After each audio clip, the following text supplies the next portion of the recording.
మిరప పొడి రుచిలో ప్రేమ ఉంది,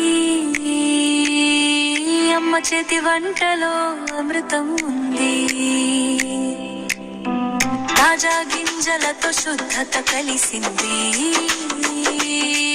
ప్రతి ముద్దలో ఊరి జ్ఞాపకం మిగిలింది.